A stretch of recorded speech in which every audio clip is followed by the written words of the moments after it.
it looked like a mess, you know. So it's not. My daughter's gonna. About 9 months when I got married. There's a lot of basic. My husband and I moved to 148th Street, 148th Street. Remember the second floor. And then about the second, He second sells a story, lot of the electrics. then we made two. Ever since, I'm sticking to one. And it's so tough.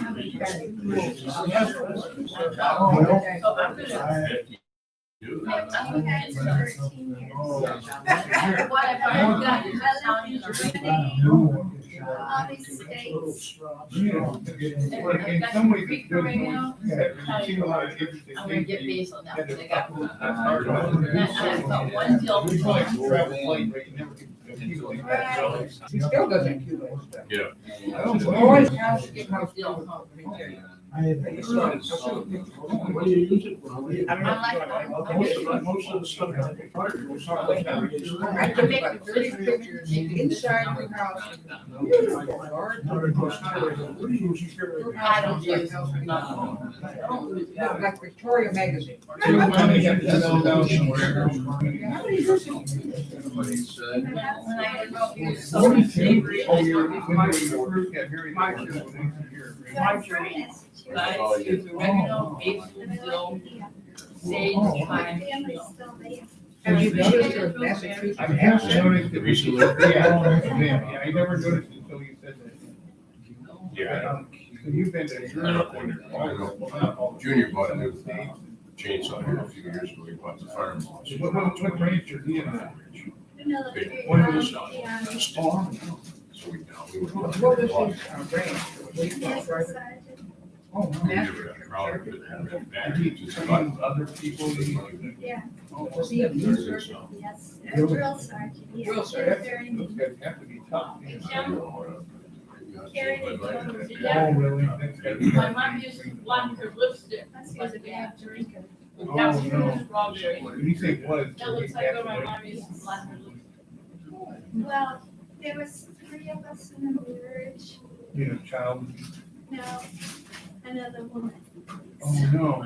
Like Princess Diane said, there's 3 of us in the marriage. Well, you know what they said about the Kent Hovind? They said, even though he's a great Christian scientist, he had a woman on the side who was in the ministry.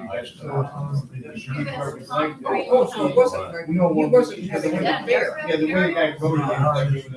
Oh, yeah. They only shut it down. My brother was an aircraft pilot. My older brother was in the Navy. He was in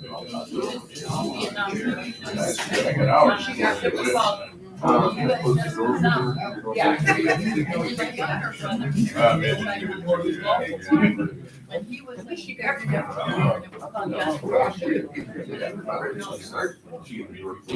Inside. Oh, my brother's in I don't live in my house. She does. A lot of these things. Yeah, we're ready. He got lucky.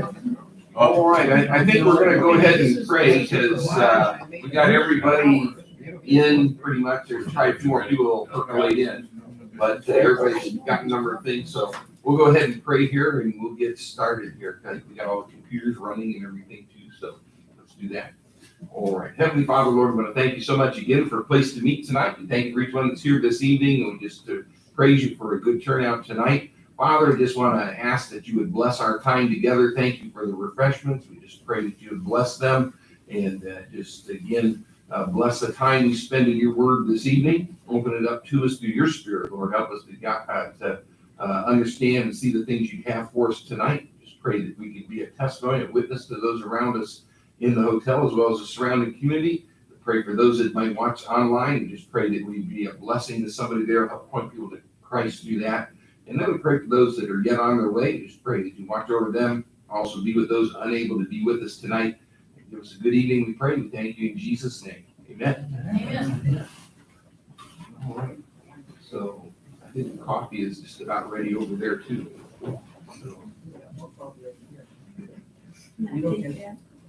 Oh, that's right. She drinks it. Oh, no, I mean, when you, after we're done, yeah.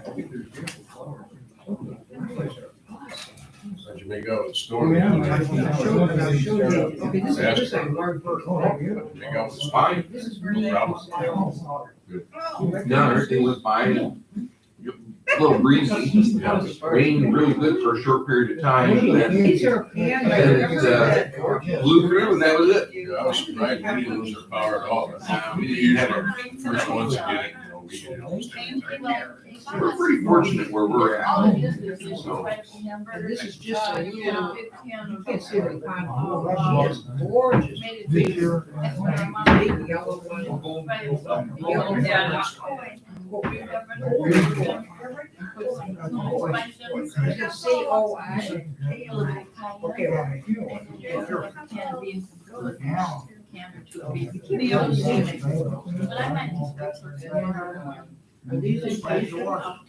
These are coleus. Look at beautiful. Yeah, these are Sally's I garden. eat this sandwich now, we're hoping to change. It's a good sandwich, thanks for the sandwich. Oh, no problem. Yeah, very good, fresh. And Eat then, 'em. what did you say these were, Sally? Put in some fill when it drops, is there a place for it to go? You put some fill in that, stop those spots. 2 tones of tuna. Oh, I think they're digging a hole. And this is a picture of a pond. It really does a good job. Yeah, let me know. I go up I think Kim Washington seen it. the corner there, get you loaded that laptop.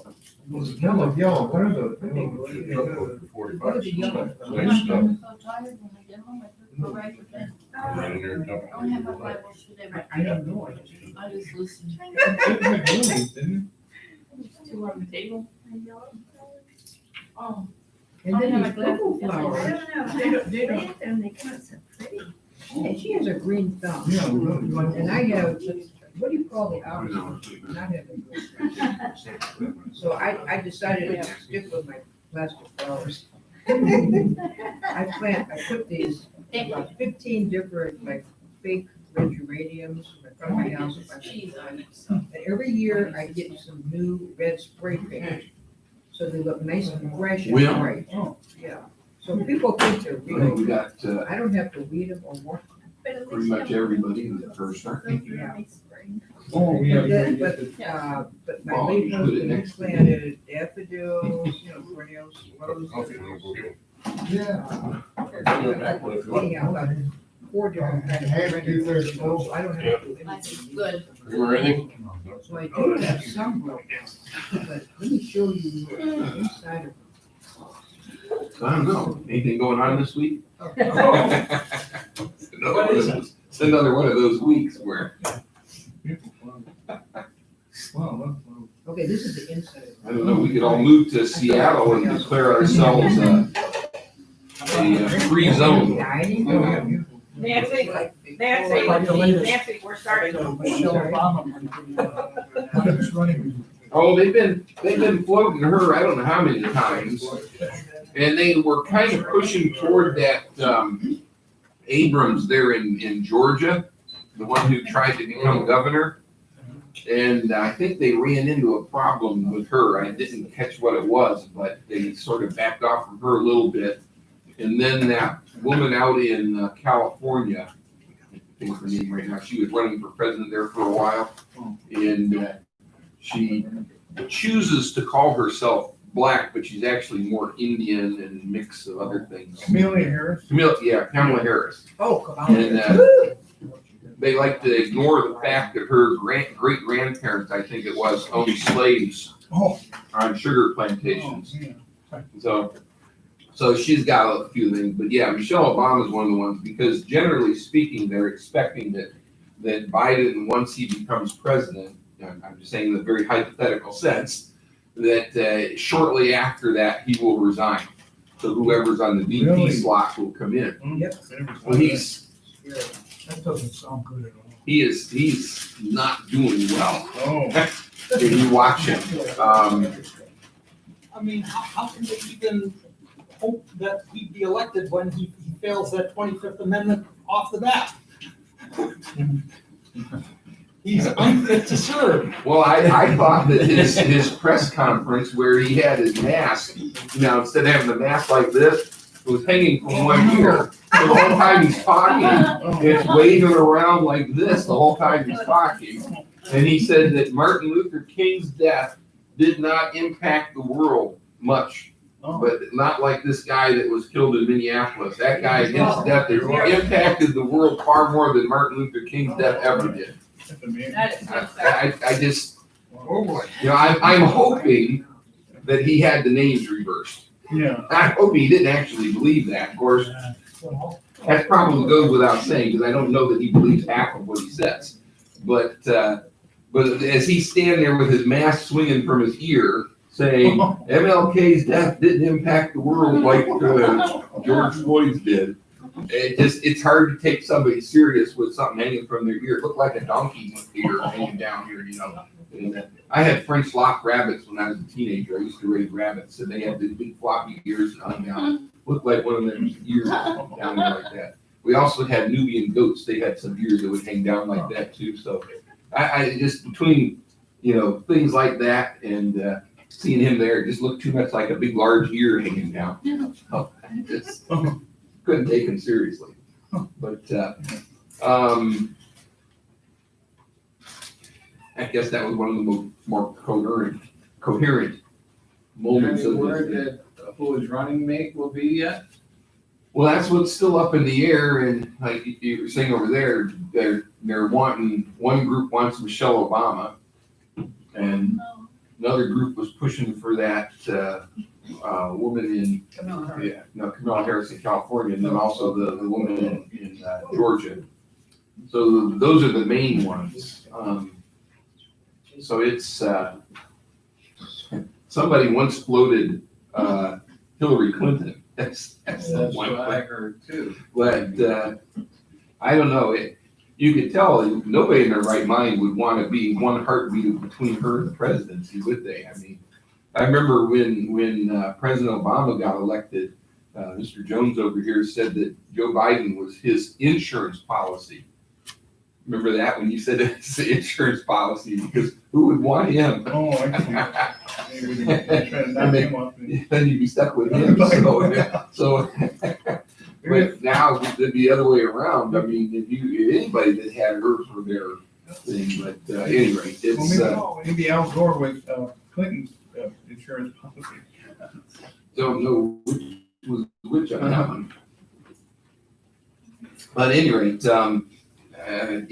there's so much that's going on, and where did I put that stuff at? But we've talked about a number of things, and last week I mentioned this thing here, this 10 points of action that are the sort of the goals that this groups are using. And I was looking at it a little bit more this past week. This one specifically was got revolutionary abolitionist movement on the top here. And Antifa uses the same basic goals because they're basically the same people in the sense that there's a lot of crossover. For instance, the revolutionary the revolutionary abolitionist movement chapter in, I think it's Pittsburgh, or not Pittsburgh, it's Philadelphia, whichever one it is, one of those two.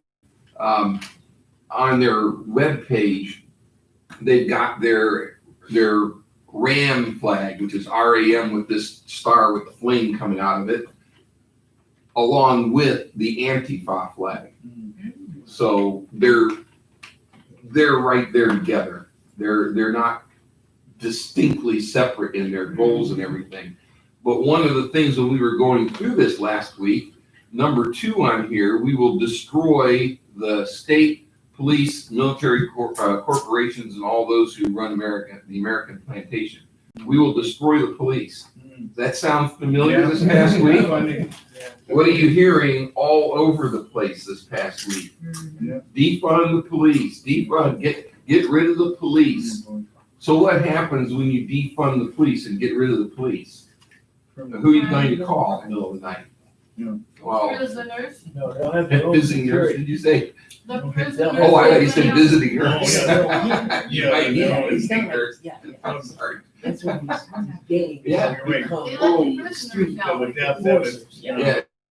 the Nazis did that too. Yeah, yeah. Did anybody ever watch The new one is- or read the book or see the movie Lord of the Flies? I did, Yes. Remember Lord of the Flies? in the ninth Okay, grade. what happened in Lord of the Flies? You had these boys from this boarding school, British boarding school, marooned on this island.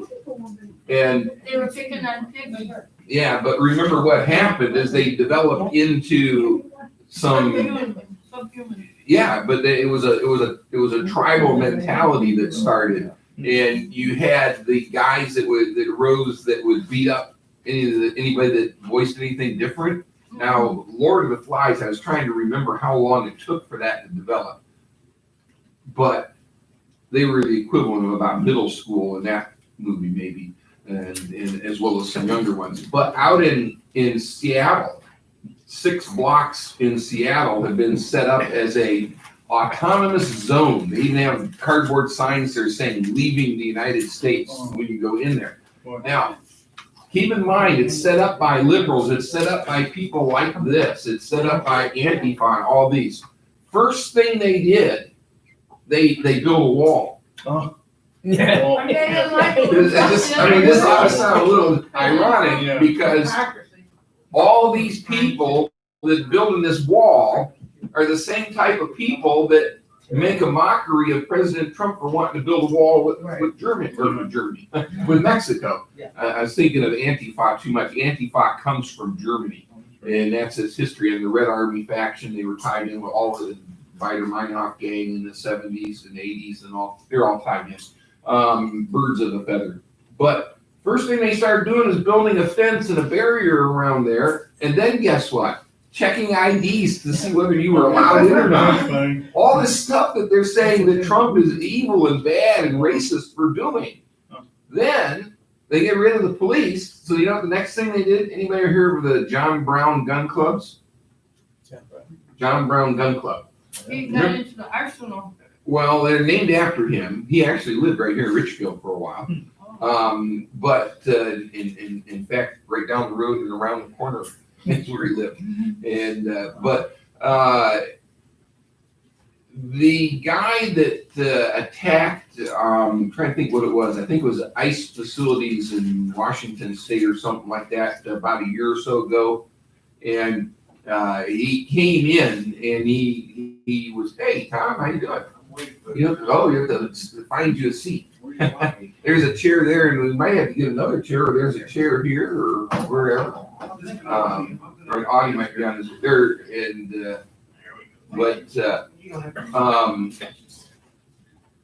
the guy that did that, he got picked up. He had a ball cap on that had JBGC on it, which is John Brown Gun Club. The John Brown Gun Club is the armed wing of Antifa. They're like the NRA of the left. Wow. They have guns and they train to use them in an armed insurrection against the United States. That's their purpose. And they work alongside. So guess what is happening in this autonomous zone in Seattle? The John Brown Gun Club is patrolling the border wall, and anybody that looks at them funny or questions what they do, they're beating them up. They devolved into the Lord of the Flies in less than a week. At least the school kids in the Lord of the Flies took a period of months to get there. They got there in less than a week. There's more as well that you were wanting to say something. How can they be allowed to do that? That's part of America. How can they say that? It's absolutely illegal, but you have the best, as I've used the illustration before, you can have the best brakes on your car. And if you never use them, you're going to crash. The governor of Washington State and the mayor of Seattle have all given their blessings to this. And they've told the police to stand down. The mayor has told the city police to stand down. The state governor has kept the state police from intervening. This is absolutely unheard of.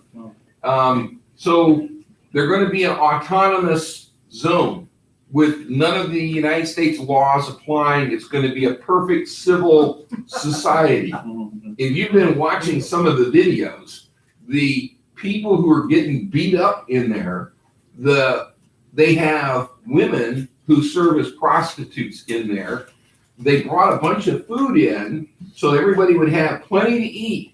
Free food for everybody. Well, all the homeless that were in the area, Seattle has a large homeless population. The homeless population in that area descended on the free food, ate it all up. I mean, they just like the locust plague over in the middle, in Africa, in the Middle East, they literally ate it all up to where they're sending tweets out. Can people please bring us some food? Make it vegan and soy products. So in this section, is there any housing in this section? Well, this is a section of Seattle, 6 But are blocks. there people in there that There's are people opposed who to live this, there, that they're are stuck trapped in their there. homes? Yeah. They are. There's businesses and there's residents, and they're being looted and they're being taken advantage of and forced to give things to the collective. That's like the Berlin Wall. East Germany, West Germany. Yeah, When the mayor, when asked what she thought about the situation, said, well, it could turn into a love-in. I love it. What if it gets bigger and, if nobody's stopping them now, so what if they get bigger and nobody's stopping them? Trump is gonna stop them. Remember The he- federal. Well, this Remember is- that tweet? You gotta remember, Antifa is a domestic terrorist organization. We have the state police who's been using the RICO laws and all now, since it was declared a domestic terrorist organization, trying to go after their funding, after their leadership and all that. But this thing's gonna collapse on itself. The only thing, if You gotta wonder where the sheriff is in all this for the county. they're being told to stand down. Stand up. He's a high law. I was with the sheriff's office in Akron for years. But when you've got the governor and you've got the mayor, presumably the county officials, all saying, this is wonderful, stand down. The police chief of Seattle has said, we were told to abandon the precinct building, and we are not in favor of this. You know, But they're you not. couldn't even dream this stuff up. No, this is the most absurd stuff. In fact, I said this on the radio today. You know, if you want to have a church service, if you want to have a wedding, if you want to have a funeral, have as many people as you want. Everybody dress in black and carry a brick. And I elaborated on that for a while. And I said, if this sounds ridiculous, it's no more absurd than what we're seeing happening Oh, absolutely. right now. And so they've got a garden plot, which is probably about as big as this area here. Now, anybody ever have a garden? Oh, yeah. It's in a park area, so the ground is probably reasonably compacted because of years of people running and playing on it, and riding bicycles over it. But it's grass, so they laid paper down and they poured dirt on it from sacks of dirt that they got at a local garden store that was in the area. They just, appropriated dirt, dumped it all on there, and it's not even very thick. It's just a few inches deep. And they also took some plants out of the garden store, lettuce plants, and I'm sure they got to have arugula or something in there. But they got lettuce plants, some tomato plants, and some pepper plants, and they just stuck them in haphazardly, and a few marigolds for good looks. And they're going to be self-sufficient. It looks like it would, if it manages to grow, it looks like it would produce enough food to feed a small family for a few days. And they're going to be self-sufficient. Bloomberg will teach them. Somebody, Farm. maybe Gates will, because he's from, where's he Well, but from? Bloomberg had said earlier, how hard can it be to farm? Yeah, just stick a seed, Yeah, well, you stick can a tell seed in a hole. they've never been around a farm. That's Exactly. They got this thing and they're watering it with a little watering can. So it's gonna be probably the most bountiful garden Well, you know what? since. These people are the perfect biblical definition of fool. Mhm. Proverbs, sure. In fact, go over to Psalm 2. Psalm 2 here, and I can't claim this is original. I heard Pastor Lutz talking about this on the radio today, but Psalm 2. Tell me if this doesn't sound like what these people are. Psalm 2, starting in verse 1. Why do the heathen rage and the people imagine a vain thing? And of course, vain means empty, devoid of substance. A vain thing. The kings of the earth set themselves, and the rulers take counsel together against the Lord and against his anointed, saying, let us break their bands asunder and cast away their cords from us. In other words, let's throw off all the rules and laws that God has given us, and all of the things that Christians have established in society for civilization. Just get rid of it all, which is exactly what they're doing. And the next thing is gonna be, let's get rid of the Christians. Well, they're already trying to do that. Absolutely. But notice the next verse there, verse 4. He that sitteth in the heavens shall laugh. The Lord shall have them in derision. I mean, we can already look at that and laugh and say, good grief, if they go on much longer, people are going to be at the walls begging to get out. The wall isn't going to be like, the wall's going to be a lot like the Berlin Wall. The Berlin Wall was not built to keep people out, it was built to keep people in. And that's what we're going to find in that group. There are going to be people begging to get out.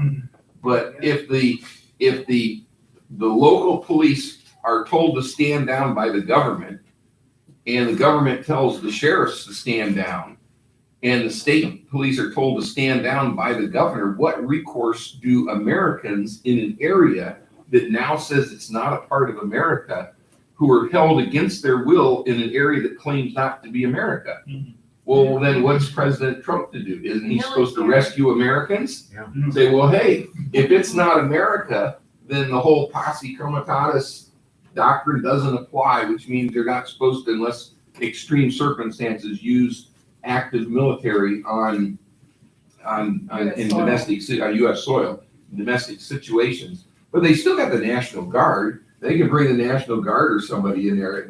Actually, this group here, I think you could probably bring the local high school football team in there and take care of it without any problem, because I don't think there's anybody in there, and I'm not 100% sure how accurate shots the John Brown Gun Club is. We've had Pretty wacky bunch. We've had instances in America where the Insurrection Act was enacted by presidents in certain territories years ago, wasn't it? Yeah, it's happened. It's there for a Where they reason. sent federal troops in. Yeah, Is that Waco? no, that wasn't. No, that wasn't the Army there, was it, Al? That was FBI Yeah. and things like that. George Bush had an incident. I heard reference to it, but I don't know where. it George was at. W. or George H.W. I believe it was H.W. I don't remember what happened with him. Because he was in, when the Berlin Wall came down. But it has been used. Abraham Lincoln used it Right? during, the Civil War, and He actually suspended habeas corpus. Yeah. He also did a George really good thing with Washington. the reporters and put them out on a ship in the middle of the Yeah. ocean. Yes, he did. George Washington. Absolutely. Yeah, George Washington No, did there you it. go. I think. Wasn't it here last week when you said each state is Each- More sovereign? chairs. Neil, interrupt you a second here, Neil. Can you get that door open again? We need more chairs. So we'll get some chairs out. You got a good crowd here tonight. Time flies. Look at this. Time flies. Wow. Remember what Roosevelt did, Yeah, he did too. with the, Now, you were in the military, so if things get really, really out of control, of course, nobody likes to think of the idea of martial law, but under a good president, it could be used Well, for. it is there for emergency purposes when things are out of control, and Would that spread the whole nation? or can You can do it in martial law certain specific areas. area? And we are under emergency setting right now, and you want to say something? I can't remember, I heard it, maybe it was here last week, each state is sovereign, and the only way that Trump, the president, can intervene is if the governor asks. Generally The speaking, governor yeah. is against, Yeah, is supporting this. and that's the problem we have. So that makes it more of a law enforcement thing. Right. Because really between the FBI, the U.S. Marshal Service, and a few other groups, I think the Bureau of Tobacco and Firearms could probably come in because of some gun situations with the John Brown Gun Club guys. But if they make it a law enforcement situation, thing, because this group in there, it's just like anarchy in there. And one guy, that's got these guns, he's being described in some media and Twitter things as a warlord. So I was an AK-47. They said, yeah, and he's patrolling, and he's the one who's said that he's now the police. Oh, wow. Well, he's a thug with a gun, is what he is. And I watched one video clip. Somebody was questioning him. Who gave you this authority? And he's getting progressively more belligerent with them until finally the last thing you see before the image goes like this and then goes dead is him lunging like this at the person with the phone.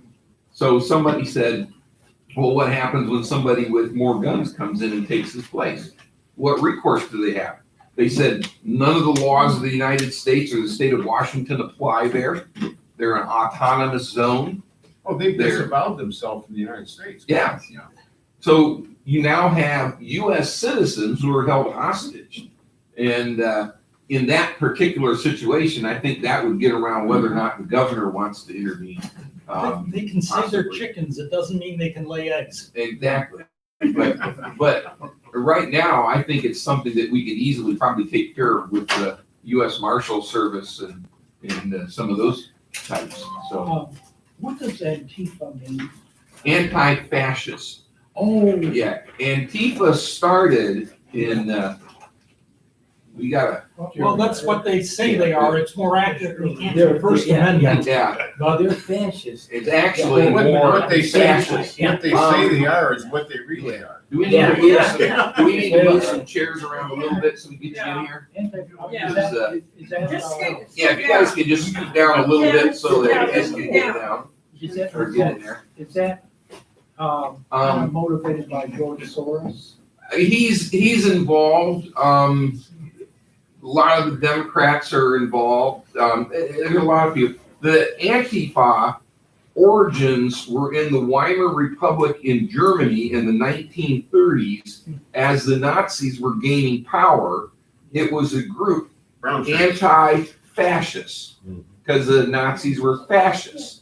And they were basically thugs that the Weimar Republic was using to try and accomplish things. He blamed it on the Nazis, and they were going back and forth. But because Hitler came to power and the Weimar Republic crumbled, Antifa kind of dissolved somewhat, but not completely.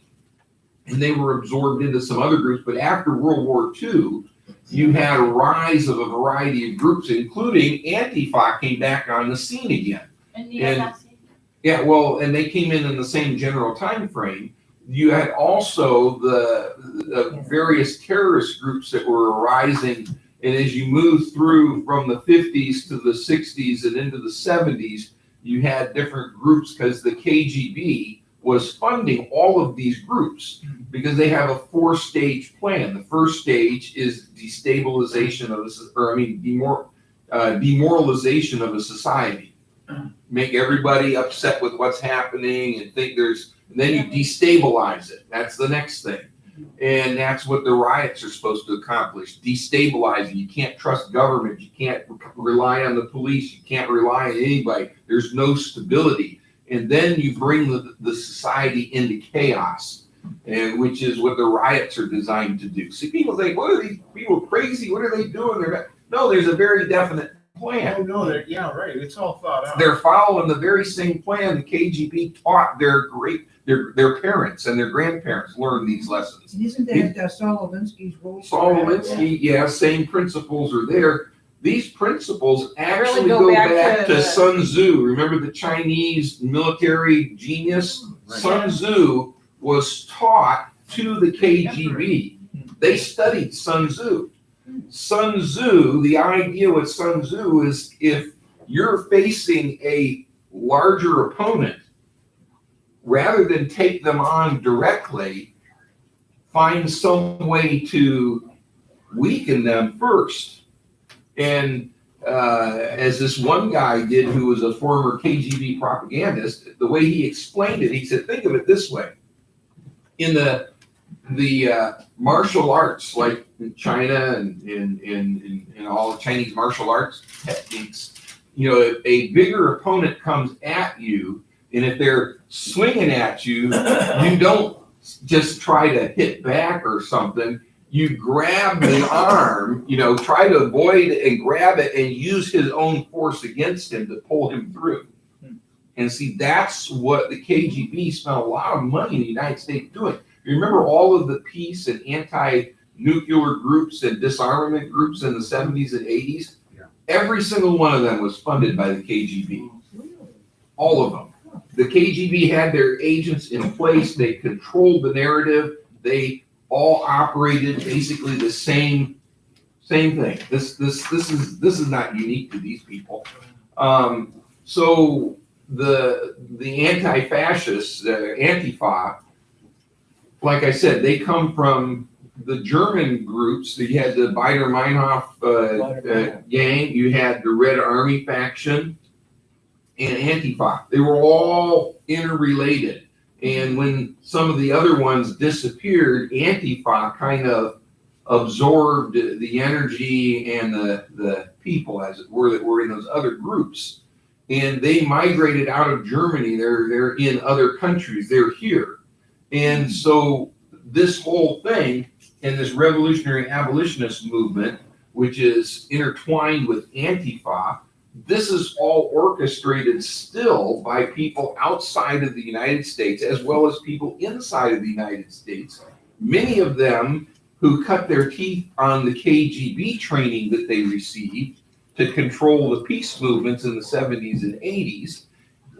And also then when they took over the environmentalist movement in the 90s, because the environmentalist movement was largely taken over by the peace group people.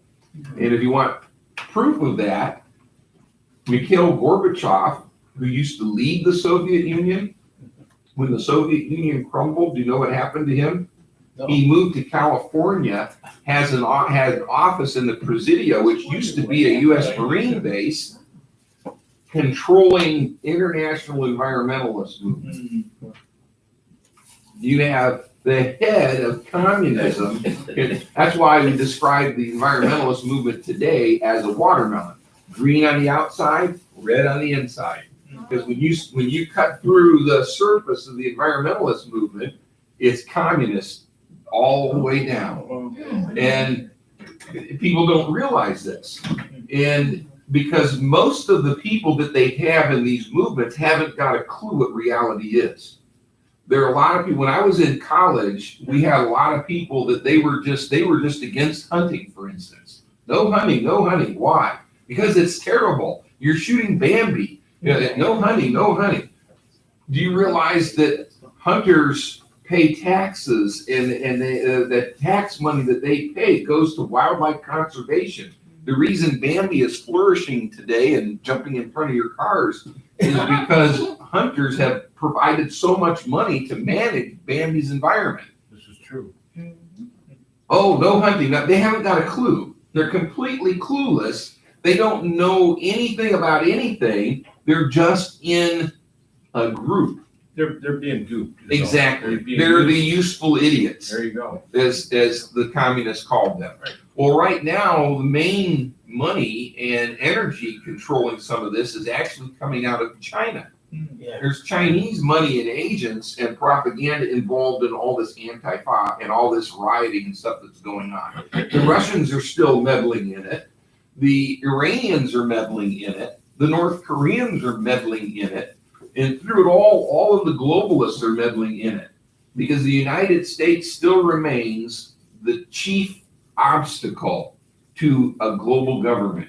The United States must be taken down. And that's why Trump is so hated, because Hillary was going to complete what Obama started. We'd already be in a globalist government, but for Hillary not winning. And that was God's divine intervention, where he raised up Donald Trump and kept her from becoming president. And because of that, they despise him. They've tried repeatedly. Finally, some more stuff's coming out on some of the absolute horrible things that have been done behind the scenes, horrible abuses of our law enforcement and intelligence apparatuses, trying to frame Trump for this, that, and the other, trying to spy on his campaign before he became president, and then during the transition and after he became president.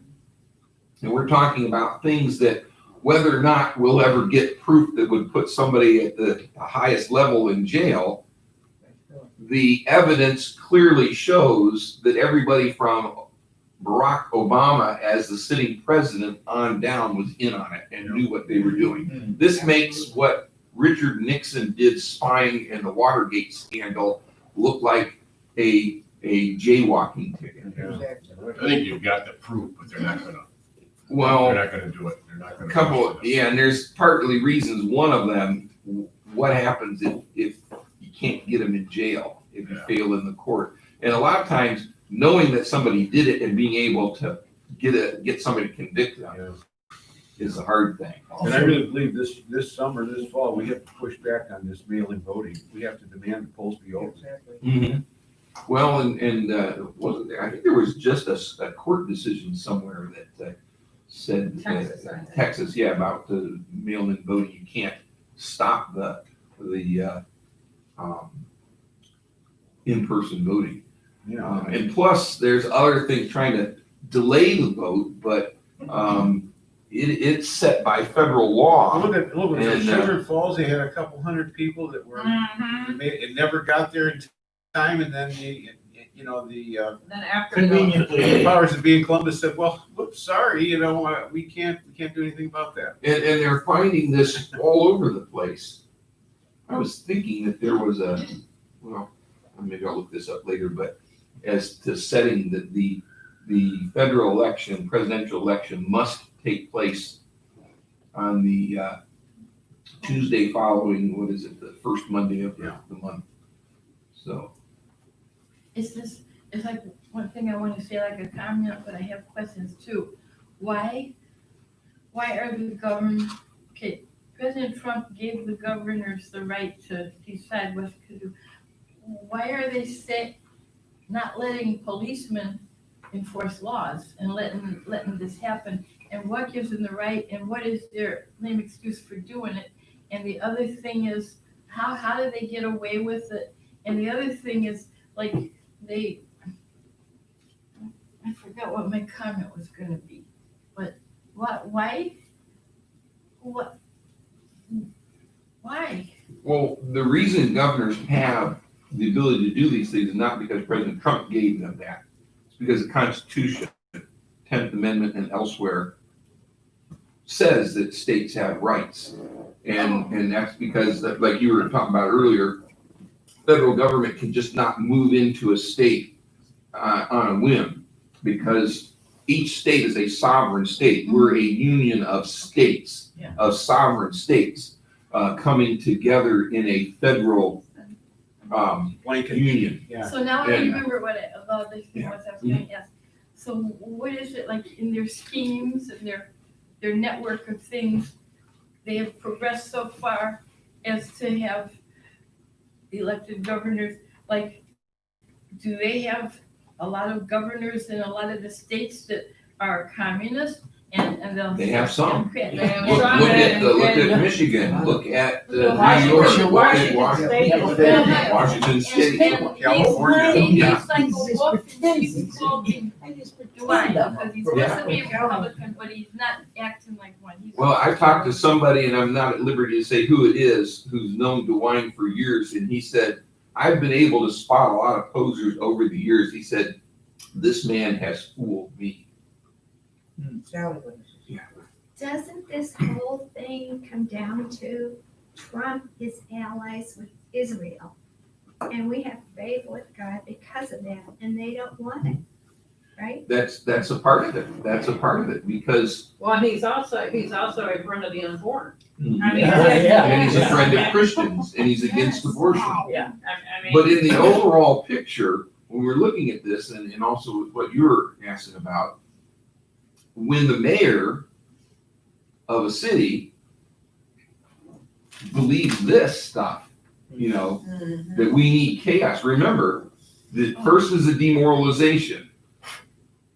Oh, this is just terrible. Everything's wrong. Everything's terrible. That's demoralization. You lose faith in things. Then destabilization. Everything's falling apart. I can't go anywhere without worrying about getting a brick thrown at me or getting mugged. Or there's no safety. So now society's destabilized. So you're demoralized and destabilized. See, that's what the plan is.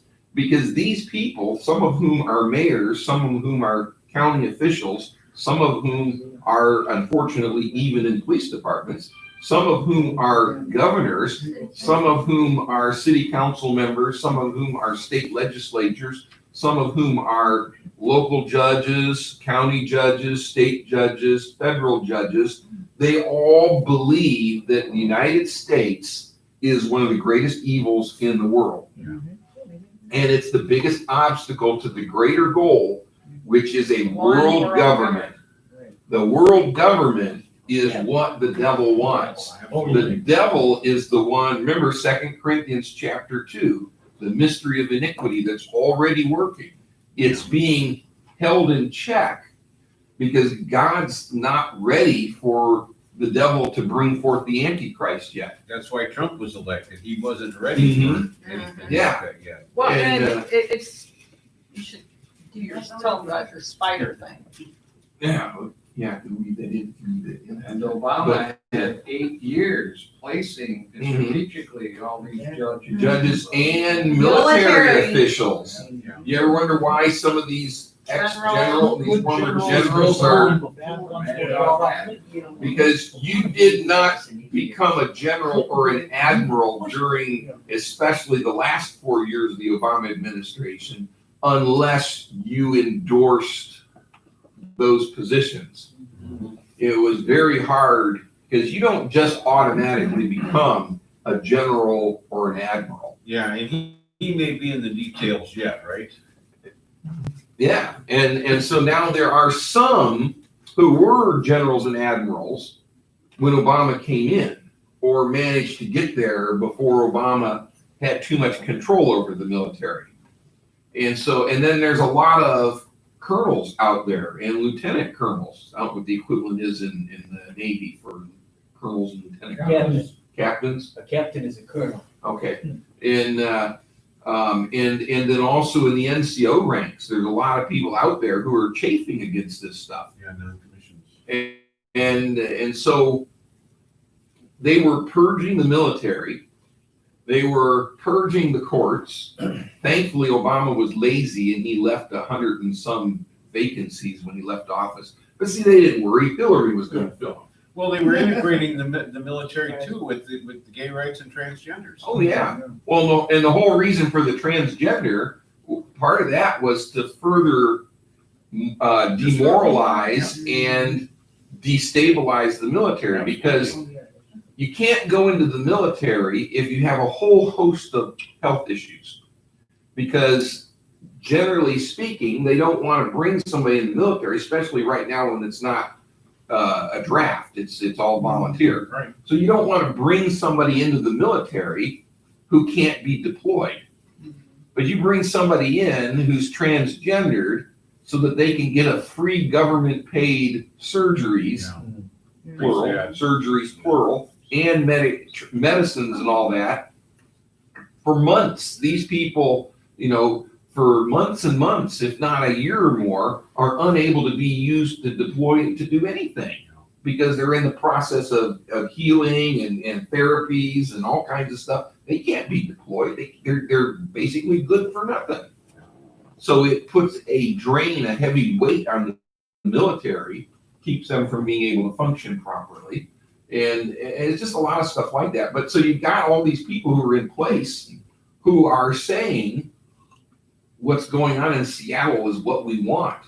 Because if we can get it established in Seattle, we'll get it established in LA, we'll get it established in Cleveland, we'll get it established in Pittsburgh, we'll get it established in Chicago, Detroit, wherever, And eventually the whole country is gonna break down because we're in the destabilization stage. The whole country will break down into chaos because it's only under chaos that they can bring about their goals. Yeah. So they actually want what's happening to happen. Add to that what promises to be a thoroughly contested election. Oh, it doesn't matter. It can be the clearest and most pristine, error-free election in history, and it's gonna be contested from before even the votes are counted. Yeah, and unfortunately, I'm sorry. Oh, okay. You know, later. I heard the term useless eaters in connection with connection with potential genocide, decreased population agenda of the left. Oh, absolutely. They're absolutely who believe that. I went to school with people who believe that. You know, I went to school with people who got into the environmentalist movement.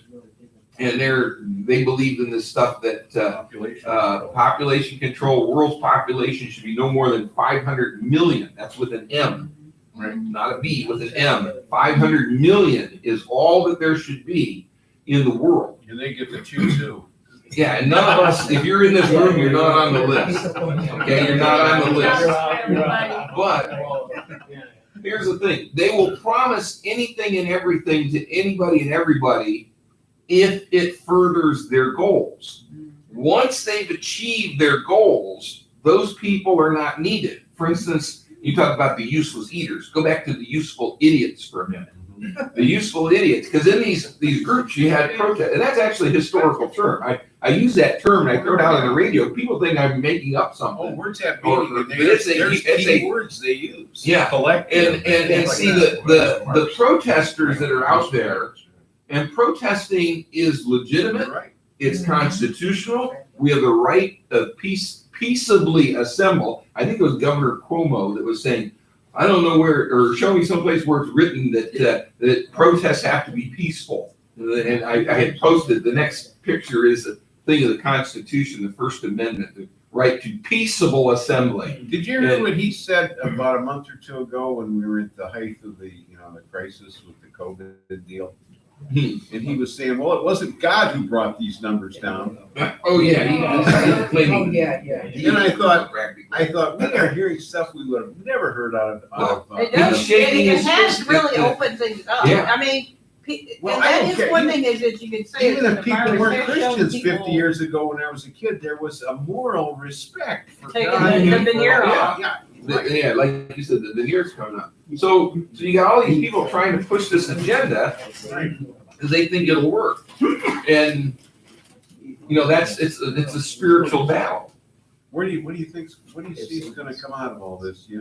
Well, on the one hand, it sure looks like we're in the last days of the last days. It sure does. It's not the last hours of the last days We because don't know from this point to Jesus's return for us in the rapture what we got to go through and what America's going to look like. now there's nothing that says we won't go through rough times. The Bible says we're not appointed unto wrath. And people misunderstand that because there's a lot of people who try to teach that we're going to go through at least a portion of the tribulation. But the tribulation is a time of wrath, God's wrath. It's not the devil's wrath.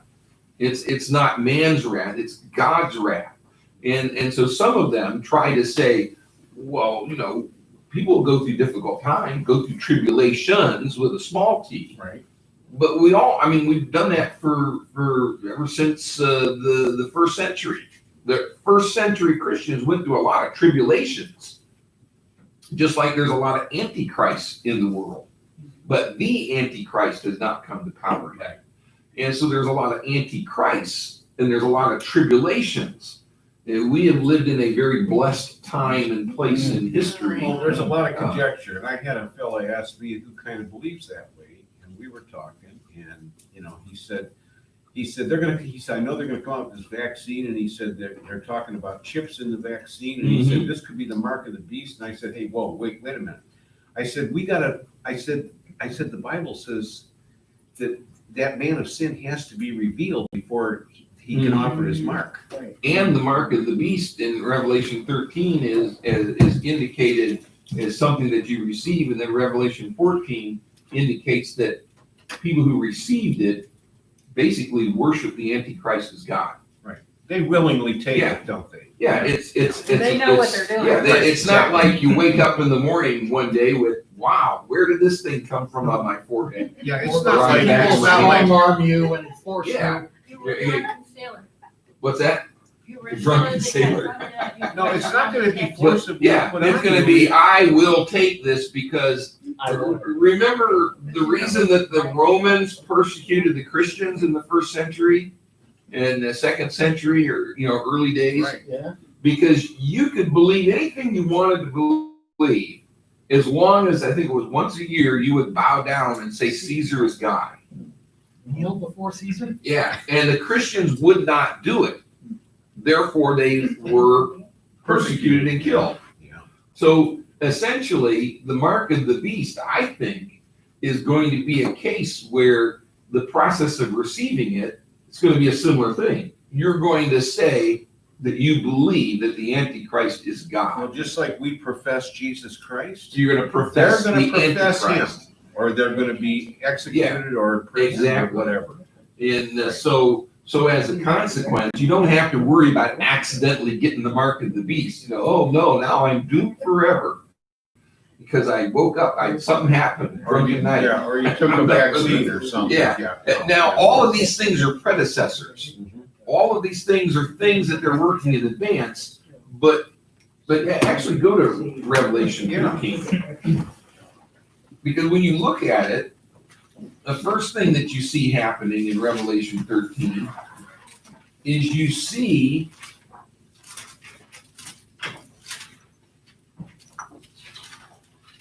the description in a very descriptive sense as beasts and everything, the Antichrist rising up out of the sea in verse number 1. And then when you come down to verse number 11, you get the false prophet, another beast coming up out of the earth, but dropping down the second one, which is the Antichrist. It says, describing him in verse number, well, let's just start reading verse 11. And I beheld another beast coming up out of the earth, and he had 2 horns like a lamb, and he spake as a dragon. And he exercised all the power of the first beast before him, and causes the earth and them which dwell therein to worship the first beast whose deadly wound was healed. So see what he's doing here? He's leading them to worship the first beast, which is the Antichrist. Worship him. Remember in 2 Thessalonians chapter 2, he's described as the son of perdition, the man of sin. And it says he goes into the temple and he shows himself as God. Desecrates it. Yeah. And that's the abomination of desolation that Jesus warned about, spoken by Daniel the prophet in Daniel chapter 9. At the midpoint of the tribulation, the prince of the people that come, which destroy the second temple, that's the Romans. Remember Titus in the year 70 destroyed the second temple. This Antichrist comes out of the Roman Empire, which never completely disappeared. So, which is why a lot of people believe that the Antichrist will arise out of Europe or some connection, derivation from that. But anyway, he is described in 2 Thessalonians chapter 2 as the man of sin, the son of perdition. He goes into the temple and shows himself to be God, which means the temple has to be rebuilt. Well, in Daniel chapter 9, it says in the midpoint of the tribulation, the last 7 weeks or 7 years, the last week, the 70th week, he goes in and he causes the oblation and the sacrifice to cease. Well, you can't have that unless you have a temple. There's no daily oblation and sacrifice taking place because there's no temple.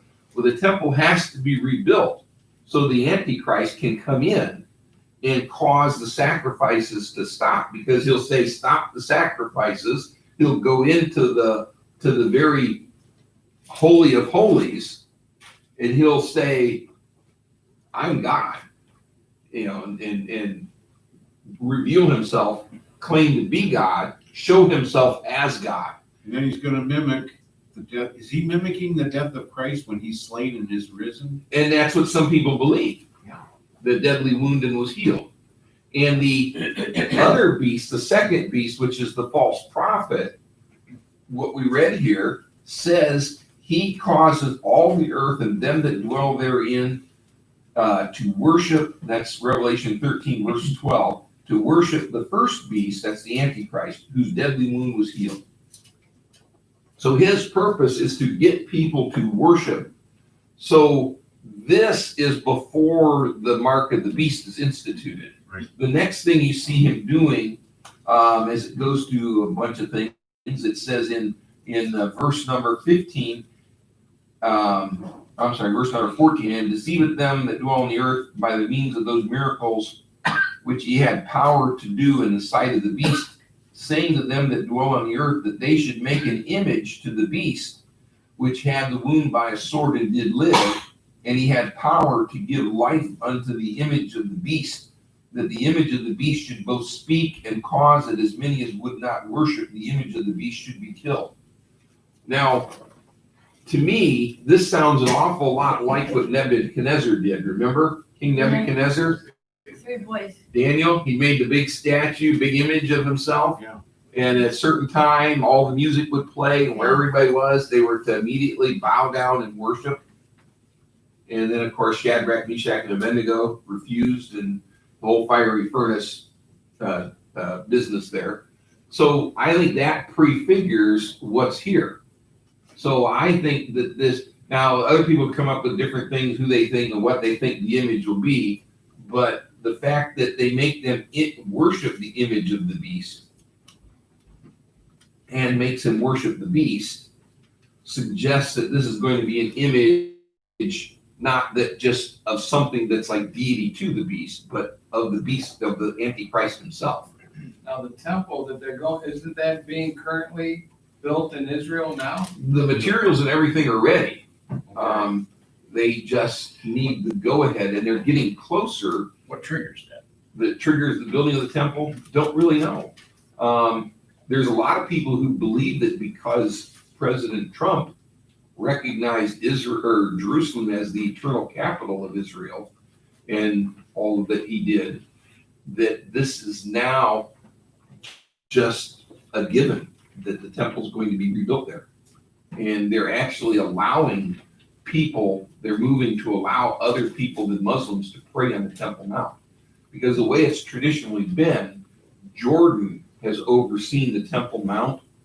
This is part of the thing when Israel regained the territory that Jordan stole from them, and regained it back, including Israel and the Temple Mount, in order to help keep the peace, because the Dome of the Rock is up there and all that, and the Al-Aqsa Mosque.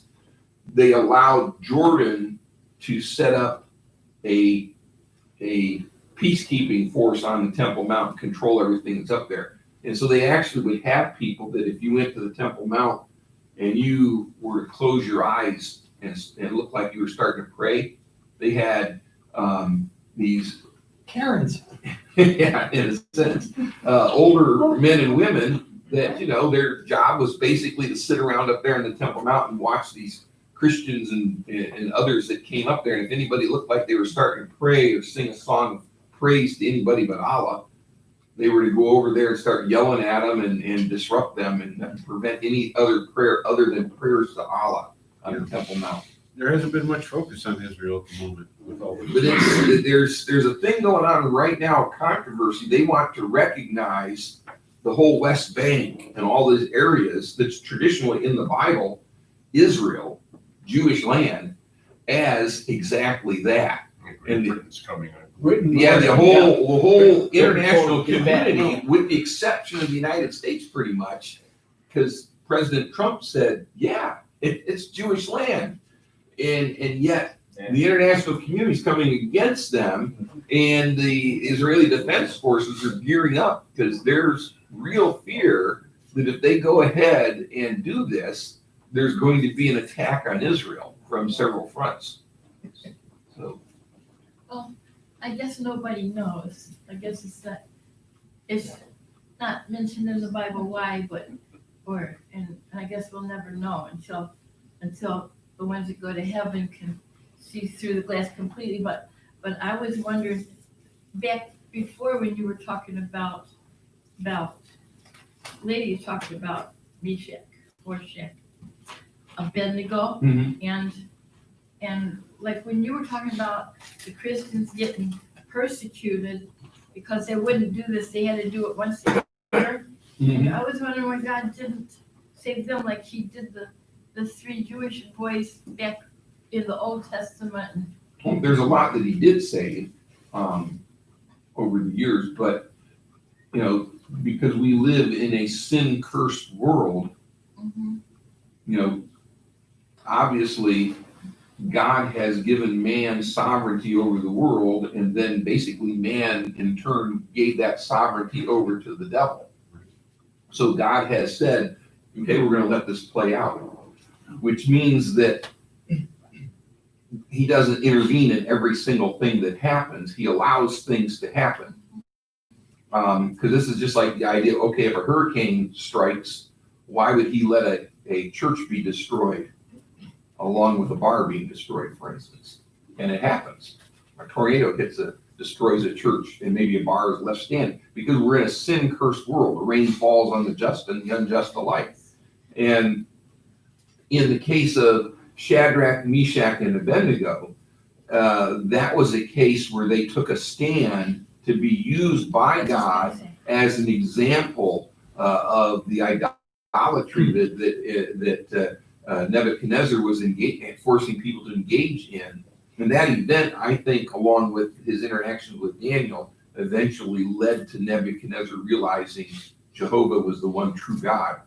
Yeah, because I was Later. They were so adamant about maybe God saved them because they were so adamantly they stood up to the king and politely but adamantly we won't because our God's able to. Yeah, and down through the centuries, there's been many Christians who have been persecuted and killed. Think of all of the ones that were thrown to the lions, you know, and everything by the Romans, and then those that were killed by the Catholic Church in Europe and in England during the medieval ages. You know, out of the 12 apostles, okay, 11 of them were martyred. Yeah, and John, and it wasn't for lack of trying with John, because he basically was thrown into a pot of boiling oil and survived, and then they banished him. Yeah, well, God was saving him because he wanted him to write the He had a book. purpose, yeah. This revelation. So I mean, Christians today get illnesses and diseases. You know, I never figured it out.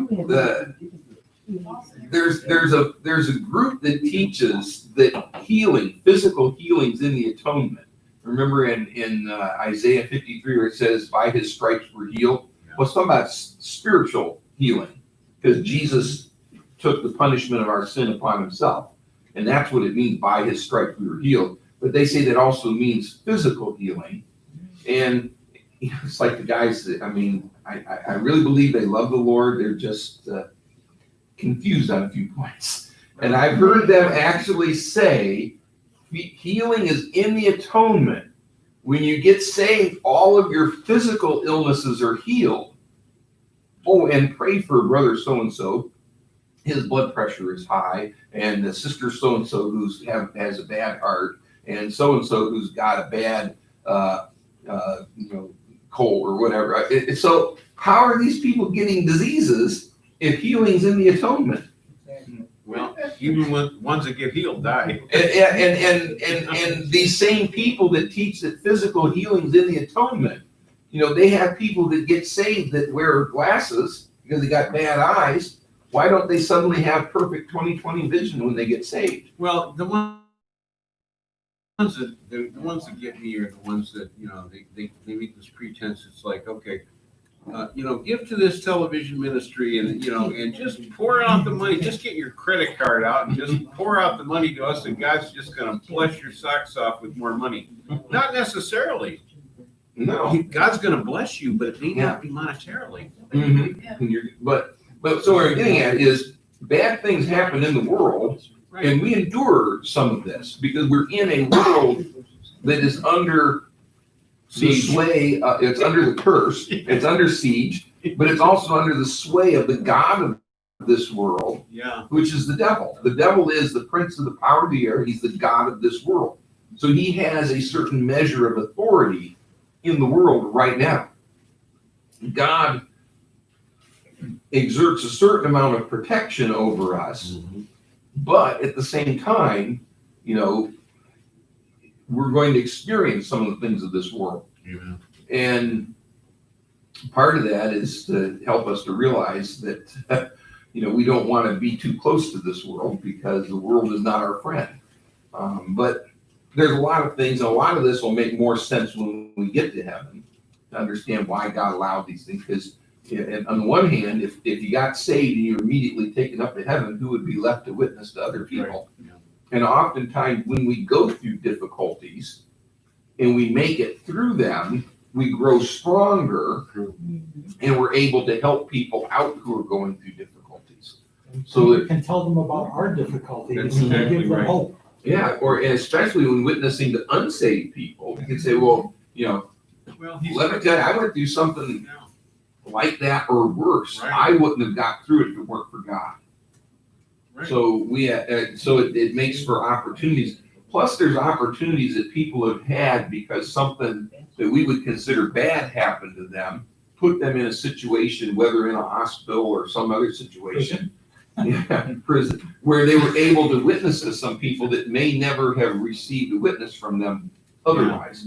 So there's a lot of things that don't fully make sense to us. And you know what? And I had it took me a long time to understand this, but I hope I got this right. But it's like, you know, God is, once we become a Christian, we start walking with the Lord. You know, we still have that old nature we're dealing with right up until we take our last breath.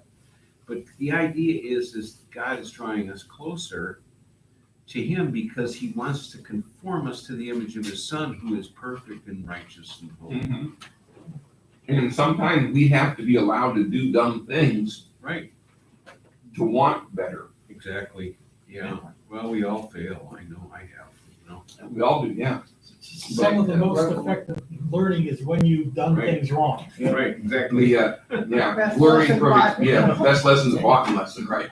Because say back to Revelation 13, 17, and no man might buy or sell, say they have the mark. And I was thinking, there's a small little family grocery store down the road from us. You cannot go in there unless you have a mask. And then I seen a post about that soon with this vaccine.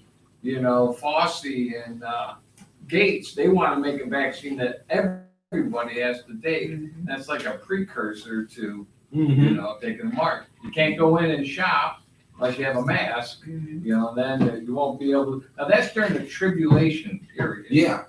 And this is the midpoint of the tribulation. The mask, the mark. But all this stuff is getting us ready because I've used the example before here and during our church services. How many of us 20, 30 years ago would have, if somebody said, I want to give you something that'll track you everywhere you go and potentially listen to everything you say, and we just said, no way. And then look, we're all carrying these things around today. In fact, I had posted a cartoon here I had posted a cartoon on here of somebody.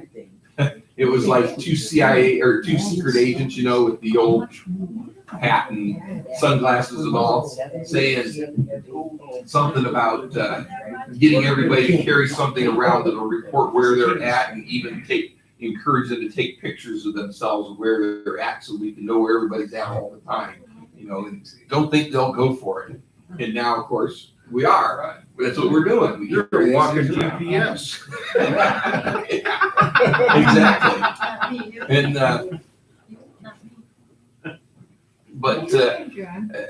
but all this stuff is preparatory.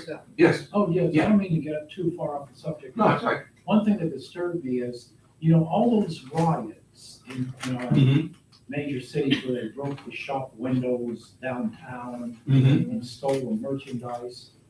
Was that organized by Antifa or something like that? Or was it just spontaneous? It was not spontaneous. It was not spontaneous. I'm sorry, what you said? It's like the match that starts the bonfire. The wood And was there, yeah. the wood by itself wouldn't burn, and when you bring the match to it, now it starts. Well, the match doesn't even buy it. And the Yeah. gasoline. But here's what they do. The protest starts. Yeah. And if you watch the news, there were people who said, those people weren't even with us. Right. We're having a peaceful protest. These people came up. How many videos were out there where, I remember one video, there's these two white girls dressed in black. They were Antifa. They're spray painting on a Starbucks, Black Lives Matter. And this black girl comes up saying, "What are you doing?" And they try to ignore her. And she says, "You know they're going to blame us for that." Yeah. And it goes on like that. What happens is, and there was another video where a guy is with a hammer. He's down on the sidewalk along the curb, hammering away, breaking up the cement to have things to throw at the police and into windows. And the protesters around him are like, "What are you doing?" And he's just ignoring him. He's just hammering away. He was an Antifa guy. And finally, they just grabbed him. I mean, they literally like tackled him. And they drug him. And he's fighting. And they drug him. They got a hammer away from him. And they drug him over. And they handed him over to the police. Because, see, the protests start. And you get people protest. Nothing wrong with that. That's our constitutional right. And so I would defend that. But they put key people in there, and you'll talk about that a little bit too. They put key people in there that tag in with the protest. And they're the ones that started. Now you've got peaceful protesters. You've got Antifa and these people like that are in there to instigate stuff. You've got another element in there, the criminal element. There's a lot of people that are there because, hey, They showed up just for fun. yeah, they showed up for fun because once the windows start getting broken out, the fire is lit, the Antifa people can move back, and the criminal element takes over. They just enjoy vandalizing things. They just enjoy tearing things up, and they just enjoy the discounts that they get on all kinds of goods from the stores that they visit during those times. They were carrying out living room furniture. Anything they could. They were carrying out armloads of stuff. I mean, Was there a certain leader who did this, like maybe Soros? Soros is one of many. Soros is one of many. Soros, in some senses, gets more credit than what he needs or deserves. I mean, he's a big person. He supplies a lot of money. Gates, Bill and Melinda Gates, they're in it. But it's not just them. Anybody remember, what's his name, Robert Mueller? Used to be big with the UN. You're talking about the one that investigated the Russian? No, Mueller. This is a different guy with the UN, not Mueller, the FBI guy. Okay. He was a big UN official. He was one of these people that was, I'm trying to think what his name, or maybe it's Mueller, maybe instead of Mueller, maybe it's Mueller. Confused Mueller and Mueller. Try this here. Back a few years ago, Soros was instrumental in financing the attorney generals that were running for the states, different states, with the idea in mind that when Bush II, had the hanging Chad thing going in Florida, it's the attorney general who makes the final call on that part of the election, and if they had the states all seated with their right people by anticipating the election that's coming up. Yeah, you get the right people in the right places. It was Robert Mueller. I was correct on that. He was with the UN. He died in 2010, but he was with the UN for over 40 years. He was a big mover and shaker, trying to drive the world into a one world government. That's what the UN was all about. Yeah, and he's just one of many. He's just one of many. So Soros is one of many. There's a number of these people. They're all over, and they manifest themselves. You hear these various conspiracy theories all the time: the Bilderbergers, the Club of Rome, the Trilateral Commission, the, This goes back to the creation of the Federal Reserve though, Bill. yeah, oh, they're all involved. When you get to the top of these groups, you have the same people appearing in multiple groups. And in order to get things done, they don't have to be there on the streets. They just got to get people out there that they give them enough money and they'll go out and do this stuff. They're not gonna be on the streets. No, no, and they're the generals, you know, they're calling the shots, they're organizing, and they're international. They're not just in the United States, not just in Europe, they're all over the world. I'll tell you, I think they're using as a big dupe is Biden. Oh, absolutely, Yeah, sure. absolutely. And they use the Useful Barack idiots. Obama. Yeah, they get useful idiots, right? Biden. And I heard that the Federal Reserve Bank was behind the wrecking of the Titanic. It was staged because the rich people. Well, there was a lot of money, I think, that was Yeah, on I there. heard that too. I The rich heard, people that got I heard on, that story they too. wouldn't, they would bow down to the Federal Reserve Yeah, Bank. because, yeah, well, sank in 1912, the Federal Reserve was created in 1913, and then they wanted to finance this world war. That world war was planned, that World War One. And there's a lot of stuff that goes on behind the scenes and we'll never know everything. But that's why I'm convinced whether you're chasing the Bilderbergers or the Illuminati or whatever group you're chasing, it's like the conspiracy du jour. Right, it is. All of that is really pales. You just remember 2 Thessalonians chapter 2, the mystery of iniquity, it's already working. Right. And everything, all these various conspiracy groups that people get caught up with, they're all manifestations of the mystery of iniquity. Right. And if you remember that, it's a lot easier than getting overwhelmed, because the problem that we have when we look at some of these groups is we think that they're these monolithic groups that walk in lockstep. They never argue with each other. They're all on the same page. They all get along and they're perfect formation and agreement with what they're doing.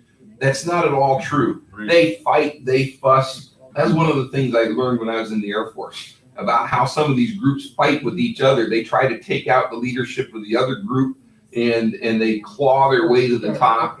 And so the ones that survive, they become heads over various groups. Yeah, sometimes they leave a bloody trail too. Exactly. And so that's where the mystery of iniquity is the key to all of this. Because the devil is the ultimate one who's behind it. George Soros is a pawn. Bill Gates is a pawn. Exactly. The devil is the mastermind. There's no earthly mastermind. There's earthly masterminds of a lesser state, but they're all being orchestrated by the devil himself, who is trying to get the world to come together where he can institute a global government, bring his man, the Antichrist, to power. He's trying to essentially take over and stand up to God. Yeah. It's a fool's pipe dream, Yeah, right. but hey, he's got nothing else to do. If you think about it, you know, these people are using, these people in high power and positions throughout the world, they're using the average people for useful idiots to reach their agenda. Yeah, and- But it's the devil that's using them for as Exactly. useful idiots. And see, the useful idiots that these human puppet masters use, generally speaking, they're thinking that when the revolution succeeds, they're going to be rewarded. They're usually the first ones that are shocked. What are the That's their Bolsheviks? reward. Yeah. Because here's the thing, if somebody is willing to betray their family, their friends, their community, their country, Yeah. then how do you know they won't betray you? Well, Hitler did So the they're- same thing. Yeah. Hitler eliminated a lot of people. That's why they're useful idiots. Right. They're useful for a time, but they're idiots because they don't understand what's going on. They don't understand. They think they're going to be rewarded, but they don't realize they're going to be one of the first ones to go. Right. They're idiots. Yeah. Well, And like for instance, after the czars were defeated in Russia, this is back in 1917. right, Lenin came into power, and there were others that wanted a democratic form of government in Russia. Lenin came in power and killed them.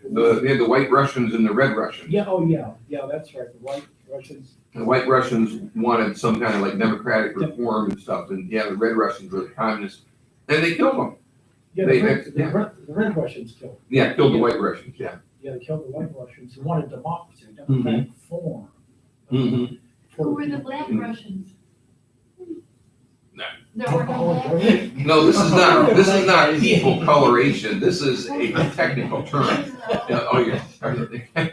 Maybe there was some brown Russians. But, It's kind of fascinating, really, when you get past the fear of it, you know. yeah, well, and you just made a good point. When you get past the fear of it, because when all we do is we look at George Soros and Bill Gates and Antifa and Black Lives Matter and this and that and everything, we become demoralized, which is what they want. And it's like Peter stepping out of the boat when Jesus walked on the water in the midst of the storm. When he looked at Jesus, he was okay. Right. But when he took his eyes off Jesus, he began to sink. And I was talking with one guy, he says, I can only handle looking at so much of this. I have to turn it off and I have to get away from it. It becomes overwhelming. Right. And I said, well, it doesn't really bother me that much. I do. I was telling Kim, I said, with all this stuff going on lately, I've been staying up later than normally, about an hour later than normal, which I really shouldn't. It's not that I can't lay my head down on the pillow at night and go to sleep because I'm all overwhelmed. It's because the curse of the internet. There's just one more article. There's just one more story. There's just one more piece of analysis that I want to read. That's what's keeping me up. It's not, I can't sleep. I'm so afraid. I'm so worried. I can't get, I got to turn the computer off because there's always one more thing to look at. There's always one more thing Well, it's to like my read. wife told me the other night, you know, the one night I was kind of upset about, there was just a lot of stuff going on in our life and then, you know, all this craziness. I said, we lived through this when we were teenagers. I said, Yeah. I said, it's deja vu. I'm watching it again 50 years later. Mhm. Well, And I'm she watching. says, hey, she says, you want to know something? She said, think about all the people in history that were believers. They would have loved to live at the time we're living. Oh, absolutely. So it's something to think about. But yeah, so when you keep your eyes fixed on the Lord, and you know that He is in control, and you understand the mystery of iniquity is working in the world, but it cannot be successful until the Spirit of God's taken out of the way. Right. Well, we're not going to be left behind when the Holy Spirit's current ministry is removed, because He's indwelling us. We're sealed until the day of redemption. So when the Holy Spirit's current ministry ends, Yeah. that means we're going with Him. We got that blessed hope, Al. Yeah, we're going with Him. And you're right. Titus 2:13 says it's the blessed hope. And there's a comma, and the glorious appearing. That's the return of Christ to the earth where He sets foot in the Mount of Olives at the end of the tribulation.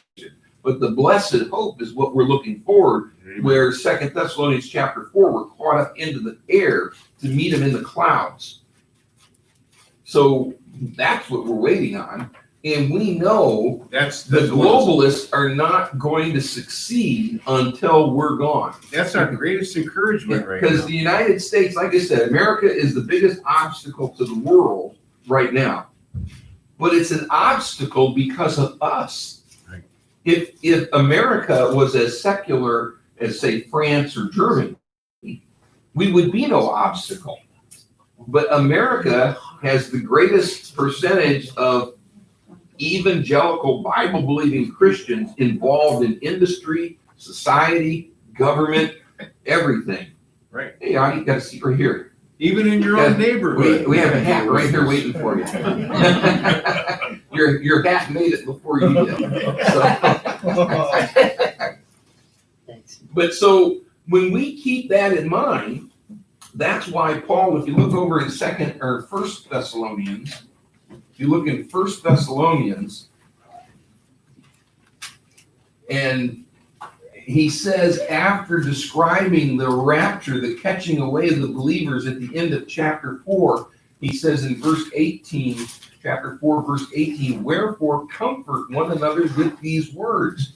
And then he goes into chapter 5, where he talks about the things that are going to happen immediately preceding the rapture, where he says, but of the times and the seasons, brethren, you have no need that I write unto you, for yourselves know perfectly that the day of the Lord so cometh as a thief in the night.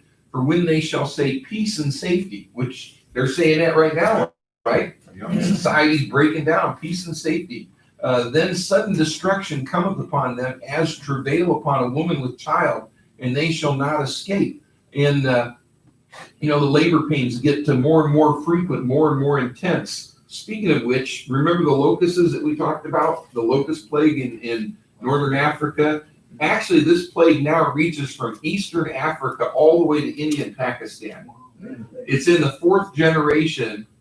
Instead of subsiding, the current crop of locusts is about 8,000 times bigger than what we were looking at in the beginning of the year, which was the biggest in decades. Let me just keep reading this here a second. And then he continues here in 1 Thessalonians chapter 5, after talking about these things increasing. He says in verse 4, but ye brethren are not in darkness. So talking about us as believers, that day should overtake you as a thief.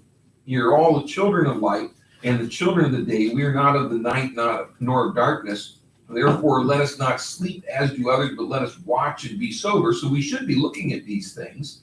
But let's drop. I want to keep going here. Let's watch and be sober. Verse 7, for they that sleep in the night, and they that be drunken are drunken in the night. Verse 8, but let us who are of the day be sober, putting on the breastplate of faith and love, and for an helmet the hope of salvation. Then he says in verse 9, for God hath not appointed us to wrath, but to obtain salvation by our Lord Jesus Christ, who died for us, that whether we wake or sleep, we should live together with him. And then he says in verse 11, wherefore comfort yourselves together and edify one another, even as also ye do. So again, comfort. We take comfort from God's word and we comfort one another, knowing that when we see all this stuff taking place, the blessed hope from Titus 2:13, the blessed hope, which is the catching away of the believers up into heaven, is near. And this, I look at it, we've talked before about the 7 Levitical feasts, and Jesus fulfilled the first 4 in his first coming, were all fulfilled at the time of the feast, Passover, when he was slain. At the same time the Passover lamb was slain, because he's our Passover. And then the unleavened bread, and he was the unleavened bread, no sin, leaven being a type of sin. Then the first fruits, he was the firstborn, first begotten of the dead. That's where the Jehovah's Witnesses and some others get confused. They think Jesus is a created being because it calls him the firstborn or first begotten. It's the firstborn or first begotten of the dead, meaning of the resurrection. Other people were raised to life, they later died. Jesus was the first of the resurrection, along with the first fruits, which was the Old Testament saints that were raised at the same time. Then, of course, the next one was Pentecost, when the Holy Spirit came down at the Feast of Pentecost. So if the first 4 were fulfilled at the time, the next one on the list is Rosh Hashanah, the Feast of Trumpets, which is in, I think, mid-September this year. But September 20th. Yeah, which the unique thing, as we said about Rosh Hashanah, is Rosh Hashanah was the one feast where they knew the season. Remember what he said here. He said, you don't know the day or there's another portion where I think it's over in Matthew, whatever, not know the date or the hour. But we know the season.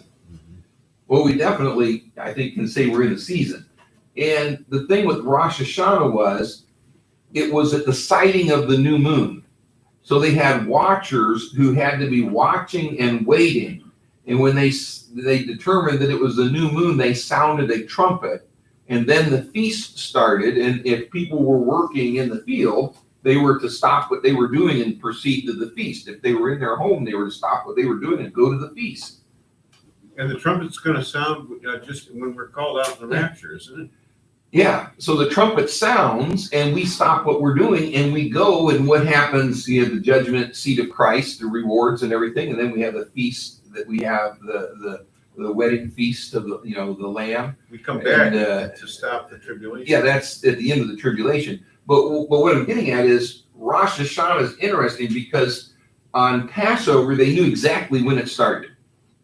So there was no question about the day and the hour when it started. Same with first fruits, same with, or unleavened bread, same with first fruits, same with Pentecost, same with the Day of Atonement, which is after Rosh Hashanah, the trumpets, and same with the Yom Kippur, the booths. And the tabernacle. Yeah, tabernacle. Yeah, Yom Kippur is Day of Atonement, and then Tabernacles is after that. And you know what day those start? The one feast that you don't know the day nor the hour, because it can happen anywhere over about a 3-day period, is Rosh Hashanah. You know the season, but you don't know the day nor the hour. Now, I'm not saying that the rapture is going to take place in mid to late September. Yeah. I hope it does. Huh? You don't want to prevent it by predicting it. No. Exactly. The time that you think, no, the time you think not. So I'm going to say, no, I don't think it'll happen. So the time you think not, is that it?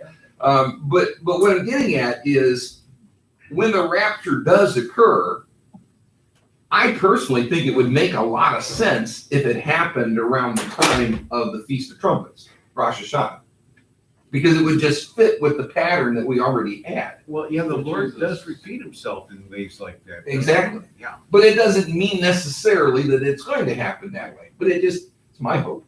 And yeah, so yeah, exactly. So if that was to occur this year and the rapture took place in September, well, then we wouldn't have to worry about the elections and all that. Wouldn't Wouldn't Rosh Hashanah more conform with this actual time that Christ was born into the world?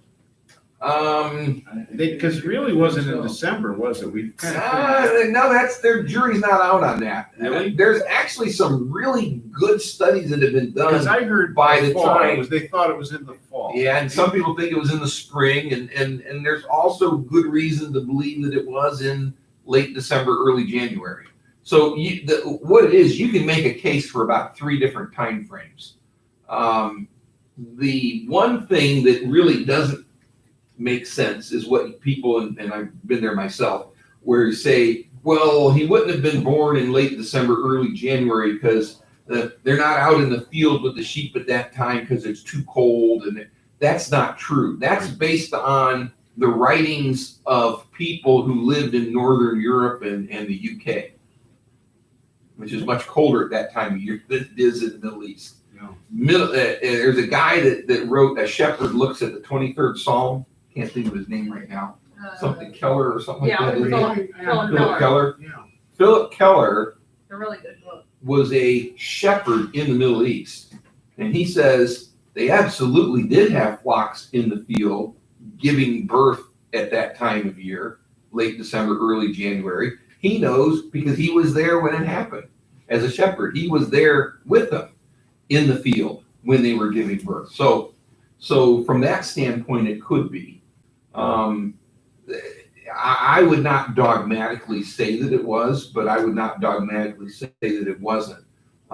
Because there's some studies that look at the course of when different families of the Levites, when their families served in the temple by course, they had certain courses that they went through. And the father of John the Baptist, Zacharias, he would have been in at a certain time when he was told that his wife would give birth, and then approximately 9 months later, when John the Baptist was born, and then when Elizabeth was 6 months along is when Mary shows up and lets know that Jesus is, she's going to bear the Christ child and all that. And when you go with that and everything, it works out by a number of calculations that it would have been late December, early January when Jesus was born. It's interesting, but it's not critical information necessary. No, but we know he was born. That's the most important. And we also know at the time he was born is when the shepherds, the Levitical shepherds, were overseeing the birth of lambs to be used as sacrificial lambs at Passover. And they would wrap cloth around them and lay them aside. So that's why that was a sign that you find the babe wrapped in swaddling clothes laying in a manger, because that's what they were doing to separate the Passover lambs from the other lambs. I don't know, I always So, loved, even since I was a kinda little interesting. kid, I always loved the Christmas story. Yeah, so if a Passover lamb was born in December, January timeframe, it would be in the right age range to be used as a sacrifice at the time of Passover. Well, it's just like the kings, About you know, the 8 kings so- didn't come along till later, right? Yeah, because that was originally not God's plan. They weren't there at the birth, the Oh, shepherds. I'm sorry, you're talking Well, about the the shepherds- wise men, the wise Or, men. yeah, the Yeah. kings of the east. No, they got there, he was a young child and they were still in Bethlehem, but they were living in a house. Because, yeah, He might have been 2 or 3 years old at that time. Because they started traveling when Jesus was born. even though people put them at the manger scene. Yeah, everybody got a little, nativity set with the wise men and their camels over here and the shepherds over here Three and wise little men. animals and we don't even know how many wise men there were. We just they say 3 because of the gold, frankincense, and myrrh. Yeah, But it probably was a huge entourage. Likely they came from Parthia because the Parthian wise guys. Wise guys. The Parthian wise men, basically, they charted the ancestry, the genealogical lines of all these different people. They tried to keep track of all over the known world, people who were descendants of King David. Because in order to become the leader of the Parthian Empire, who had the title King of Kings and Lord of Lords, you had to be certified as a direct descendant of King David. Because the Parthian Empire was composed of remnant of the Jewish captivity in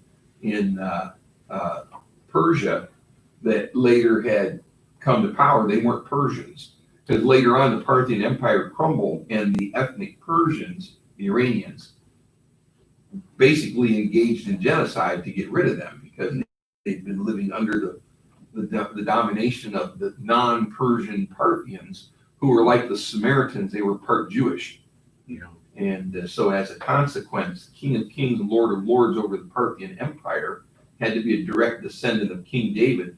So Jesus, in their reckoning, could have been brought over eventually to become the leader of the Parthian Empire because he had the lineage. So Parthia was like in Saudi Arabia or No, it's where Iran is today. Iran. And also Before Iran. parts of like Iraq, things like that. The Parthian Empire at the time that Christ was born extended westward to the Euphrates River. And the Roman Empire extended eastward to the Euphrates River. About 100 years or so before Christ was born, Jerusalem was actually under the Parthian control. Oh, yeah. That's why Iraq was really ancient Babylon, wasn't it? Or portion part of it. Yeah. Yeah, the Media-Persian provinces of the Babylonian Empire, which became the Media-Persian Empire, that's going out that So direction. why do we see Babylon being spoken about in prophecy in the end times? What's the significance there? I don't know. Well, The tower. Huh? the Tower of Babel, yeah, it was the first Nimrod. It was a symbol of man's rebellion. Okay. And remember that in the Tower of Babel, God had told everybody after they got off the ark, he had instructed Noah and his sons and their wives, be fruitful, multiply, fill the earth. They were to scatter, but Nimrod come along and he said, hey, rather than scatter, why don't we all stay here? We're going to build a tower reaching to heaven. Meaning they wanted to get up to the cloud level because they thought that's where you transition into heaven. And we're going to build a tower lest we all get scattered. And the whole earth was of one language at that time. God came down, he confused the languages, and I believe he did it along family lines. And so, this group extended family over here, they're now speaking, the forerunner of say, the Arabic and the Semitic languages, Arabic and the Jewish language, Hebrew, and what's the other one? Aramaic. Aramaic. That's what I was trying to think of. You know, they're over here, this group over here spoke the forerunner of like Sanskrit and something, and this one, you see what I'm saying? And So then these other they tongues couldn't- developed later? Well, a lot of, like English, for instance, would not have been at the Tower of Babel. English is derived from the Germanic languages. Okay. And, the Vikings and different ones. But as these people, they couldn't talk to each other. All of a sudden, I can't understand a word you're saying, you Well, it can't comes out understand a of word I'm what saying. the Anglo, it comes out of Anglo, doesn't it? Yeah, it's the English is in the Indo-European family of languages. So the languages of the Indian subcontinent, of which Sanskrit is one, and the Germanic languages and the Romance languages like Italian and French and Spanish, all come from the same general roots. It's really And fascinating. the Pictish languages like Cornish and Welsh and things like that. So was Parthian, Parthia. was that, and it was the place where Iraq is now, Iran? Yeah, Iran and parts of Iraq And today. before that, that was one of the places that was the place that Alexander the Great. And he conquered a lot of that. Yeah, the Greeks conquered a lot of that. And then as they pulled back and everything, the Parthian Empire grew. And at the time Christ was born, the Parthian Empire probably was more powerful than the Roman Empire. Parthians weren't Semitic, they're Caucasian. Well, the Parthians they were like the Samaritans. And then the Turks, They were- Turks followed, right? And because there was Jewish blood in them, like with the Samaritans and these other groups that came in. Then when the Parthian Empire crumbled, they headed up into Asia, and some of them headed over toward Europe eventually. Well, Iranians are not. No, the Iranians are not the Not Parthians, Semitic. but they're not the Parthians. Oh, okay. Yeah, the Iranians are the Persians. Oh, The Parthians were another group. They weren't the Persians. The Persians, when the Parthian Empire crumbled, the Persians killed the Parthians. And the ones that didn't get killed, they engaged in genocide because the Parthians, who were not Persian, had ruled over them for a time, and they didn't like it. And so as the Parthian Empire crumbled, the Persians rose up and killed them and drove the rest off. So they were developed from the remnants of the Jewish captivity, just like the Samaritans were the Jews intermingled with the Assyrians and some of these other groups there. And so they were part Jewish. That's why when Jesus talked to the woman at the well in John chapter 4, she talked about, she was a Samaritan woman. And she talked about how our fathers said, go worship Jesus at this mountain over here. So she was more, Or worship God at was this she mountain. more Arabic then? Well, she was part Jewish, she had Jewish blood, but then probably more mingled with like the Assyrians and things, because that's where, remember, the northern Assyria. kingdom Right. and their capital city was Samaria when after King Solomon, there were the civil war, the northern tribes split off From the south, and they yeah. called themselves Israel. And then when the Assyrians conquered Israel, they killed a lot of them. A lot of them disappeared, but a number of them stayed and they intermingled with the Assyrians and different ones, and they became, part The Jew, part Assyrian Gentile. conquest was part of God's judgment on his people, though. wasn't Yeah, it? because they had rejected God. And then, of course, a number of the people from the different tribes all fled south into Judah anyway. So Judea or Judah had representatives of all 12 tribes there eventually anyways. But the Parthians, you had the captivity after the 70 years of captivity. And so some of them had offspring that stayed behind and different things. And eventually Parthia came to be. And then the Parthian Empire crumbled, and the Persians took back their country. And It's really the complex. Parthians there's all these different groups that rose up, and that's why the Parthians are not the Persians. And long story short, and I see it's 9 o'clock, but go ahead. Okay, real quick, but, what,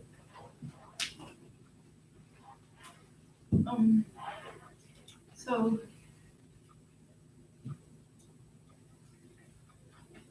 what were we just talking about? Well, this is different than the Parthians, but yeah, it is Oh, interesting, yeah, you know. so when, in the Old Testament, when the prophet says destruction cometh from the north, is he talking about Assyrians? Well, that happened to the northern kingdom of Israel, plus Gog and Magog is in the land of the north, and the Ezekiel 38 invasion of Israel is led by Gog and Magog. Is that Russia? Yeah, it'd be Russia and that our area of the Would world. it be any, what used to be Assyrians and Nineveh? Well, it'd be they'd be included in it, but some of them were, you know, we're going further north. And you'd have to look and see what context that particular passage is into, but there's all kinds of things in the Bible that we don't fully get when we look at it. Neither does Ancestry.com. Yeah. But there's a reason that Herod and all of Jerusalem was concerned and worried when the wise men got there. It's because they had probably over 1,000 men in that caravan that arrived. They didn't know whether they were trying to invade again or not and reassert control over that part of the world. So they were a little, that's why he didn't go after them either, because he didn't want to spark. Well, you know, we worry about the unrest in our day, but when you really look at world history, much of Constant history story of unrest. is turmoil and unrest. It's just that we have the ability to kill more people faster with less effort today. Genocide. So anyway, yes. You talk about glory, God says somewhere that he won't share his glory with anybody. Mm-hmm. Well, when Herod, one of Herod's descendants was worshipped as a god, he was struck down immediately. Yeah, in Acts, he was eaten with worms, it said. So why could this Antichrist declare himself God, not be struck down immediately? Well, he will be struck down, but just not as immediately, because part of it is, you know, it's a part of what God is doing through the tribulation. He's allowing their sin to be manifest to the fullest. Because by allowing the Antichrist to declare himself to be God, you're going to see all these people start worshiping him. And it's going to expose all of these people for what they are. And it's going to clearly draw the line in the one sense, so that it kind of almost goes back to like what Linda was saying about before about, you know, why did God spare the 3 Hebrew children with Nebuchadnezzar, but then other people not? Why did he strike down Herod immediately, but other people not? And so as a consequence, when we get to that time, it's not that there's nothing going to happen on the earth at that time, because of that, you had the seal judgments, which would have already taken place. Then you've got the bowl judgments, and then what is it? You got the seals, then which one am I missing here? The seals, the bowls, the trumpets, right? And I think you're going to see that some of those judgments coincide with that. So it's not going to be a judgment-free thing. I think when the Antichrist declares himself to be God, and this statue is put up, this image is put up, I think there's judgments that are going to come on the earth at that time. And I'd have to look at it a little closer to try and figure out which judgments exactly would have to be. But there's going to be judgments coming on the earth periodically during the tribulation. And I think some of them will happen tied with some events like that. So I do think there will be some judgment. It just won't be struck dead immediately. But he has to be in that position so that the mark of the beast can take place, so that the final things can take place, because it talks about how he declares war on the saints and tries to wipe out the Jewish people and wipe out the believers. And all of those events also will culminate in the Jewish people, like it talks about in Zechariah, accepting Jesus as the Messiah that they had previously rejected. And so all that goes together, but it's kind of like twofold. It's bringing Israel back in to believe on their Messiah, and it's judging the world. And that is true, because Daniel's prophecy, Daniel chapter 9, says the whole purpose of this is to bring everything to completion.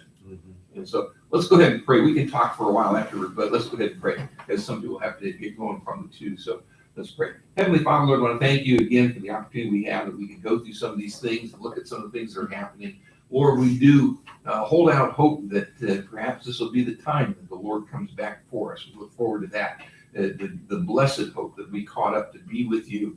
Lord, whether or not that happens this year, next year, 10 years from now, whenever it is, we know that it will happen eventually one day.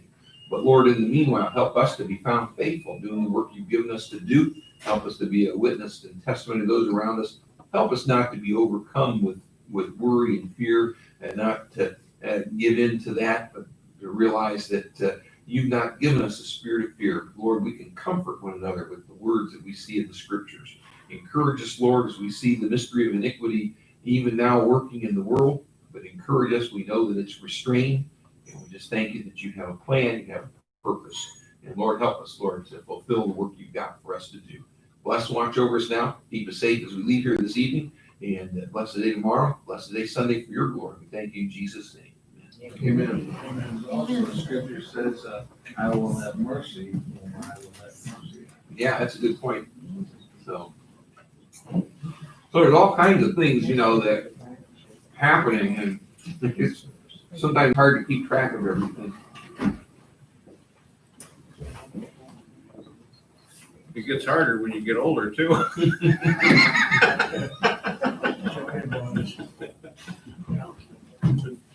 Fun.